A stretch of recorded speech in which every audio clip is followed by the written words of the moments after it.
കൂട്ടുകാരെ, സുഗമോദേവിയിൽ നമ്മുടെ ബലരാമൻ ആരാണ് തൻ്റെ മകളോട് ഈ ഒരു ചതി ചെയ്തത്, ആരാണ് മകളെ കൊന്നൊടുക്കിയത് എന്നുള്ളൊരു സത്യം തിരിച്ചറിയാൻ വേണ്ടി ഭയങ്കരമായിട്ട് ഇങ്ങനെ വെപ്രാളപ്പെട്ട് നടക്കുവാണ്. നമ്മുടെ ചന്ദ്രയോട് പറയുന്നുണ്ട്, ഇനി ഞാൻ എൻ്റെ മകളെ ഇല്ലാതാക്കിയവൻ ഇല്ലാതാക്കാതെ ഞാൻ വെറുതെ ഇരിക്കില്ല ചന്ദ്ര, ഇതെൻ്റെ ഒരു വാശിയാണ്, വാശിയല്ല അയാളെ കൊലപ്പെടുത്താതെ എനിക്ക് ഇനി ജീവിക്കാൻ സാധിക്കില്ല എന്നൊക്കെ പറഞ്ഞിട്ട് നമ്മുടെ ചന്ദ്രമതിയോട് പറയുന്ന ഒരു ദൃശ്യങ്ങളാട്ടോ കാണുവാൻ സാധിക്കുന്നത്.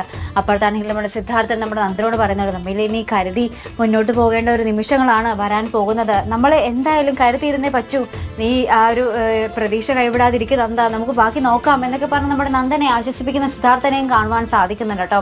അപ്പം ഇനി അപ്പുറത്താണെങ്കിലും നമ്മുടെ നന്ദനെ കാണാൻ വേണ്ടി നമ്മുടെ ദേവിയുടെ പെങ്ങള് വന്ന് അവിടെ സമരം ഉണ്ടാക്കുന്നത് പോലെയൊക്കെ ആവുന്നുണ്ട്. നമ്മുടെ പ്രഭാവതി ആദ്യം സമ്മതിക്കില്ല, നന്ദനെ കാണാൻ പറ്റില്ല എന്ന് പറയുമ്പോൾ നമ്മുടെ എന്താ പറയുക, ആ അനിയത്തി കുട്ടി, നമ്മുടെ ദേവിയുടെ അനിയത്തി ഇങ്ങനെ പറയുന്നുണ്ട്, നന്ദേട്ടനെ കാണാതെ ഞാനിവിടെ നിന്ന് പോകില്ല, ഞാനിവിടെ സത്യാഗ്രഹം ഇരിക്കും എന്നാന്നൊക്കെ പറഞ്ഞിട്ട് ആ പെണ്ണവിടെ ആ ചന്ദ്രവത്തി വീടിൻ്റെ മുന്നിൽ ഇരിക്കുന്ന ദൃശ്യങ്ങളും നമുക്ക് പ്രൊമോയിൽ കാണുവാൻ സാധിക്കുന്നുണ്ട് കേട്ടോ.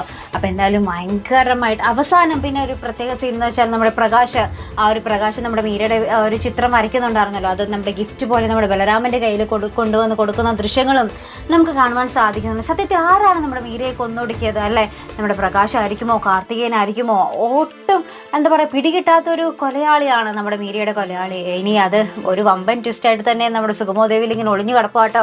എന്തായാലും നമുക്ക് കണ്ടു തന്നെ അറിയാം. അപ്പോൾ ഇതുപോലുള്ള പ്രൊമോ റിവ്യൂസിനും എപ്പിസോഡ് റിവ്യൂസിനും ഒക്കെ നിങ്ങൾ മറക്കാതെ ചാനൽ സബ്സ്ക്രൈബ് ചെയ്യുക.